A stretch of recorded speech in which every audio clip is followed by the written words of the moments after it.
అవని ఎప్పుడొచ్చింది? ఎందుకు వచ్చింది? నన్ను అర్జెంటుగా ఎందుకు రమ్మన్నా? నీ దగ్గర నుంచి కొన్ని సమాధానాలు కావాలి, ఉన్నదున్నట్టు కావాలి. నేనెప్పుడు ట్రాన్స్పరెంట్ గానే ఉంటాను శ్రీకర్.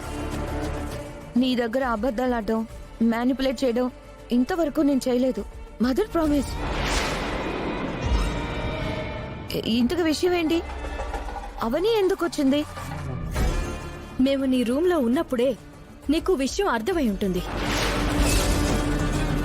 నువ్వు మరీ నటించేసి పాత్రలో జీవించేస్తున్నావు. అంత అవసరం లేదు. ఏం మాట్లాడుతున్నావు అవని? మీ అమ్మా నాన్నలు ముంబైలో ఉన్నారు అని చెప్పావు. చెప్పడం ఏంటి? ముంబైలోనే ఉన్నారు. అది అబద్ధమని మీ డాడీ నెంబర్ని ట్రేస్ అవుట్ చేసి తెలుసుకున్నాను.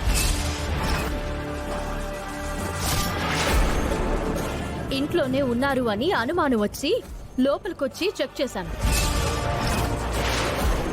నీ రూమ్లోకొచ్చి చూసేసరికి ఈ వస్తువులు కనిపించాయి. నీ పర్సనల్ రూమ్ లో క్షుద్ర పూజలకి సంబంధించిన వస్తువులు ఎందుకున్నాయి మాయా? ఎక్కడో కనిపించాయి, వెరైటీగా ఉన్నాయి, అందుకే కొనుక్కొచ్చానని మాత్రం అబద్ధం చెప్పకు. ఎందుకంటే లాస్ట్ టైం నువ్వు ఆఫీసులో కూడా ఒక బాక్స్ గురించి అలాగే చెప్పావు. అప్పుడు నాకంత అనుమానం రాలేదు. ఇప్పుడు దాని మీద కూడా అనుమానం కలుగుతుంది. What's going on Maya? Tell me. I don't know Srikar. వీటిని ఇంతకు ముందు నేను అస్సలు చూడలేదు. This is my first time. అబద్ధం. నిజం. నాటకాలాడకు. నువ్వు ఆడుతున్నావు. షటప్. You shut up. దీని మాటలు నువ్వు నమ్మకు బావా.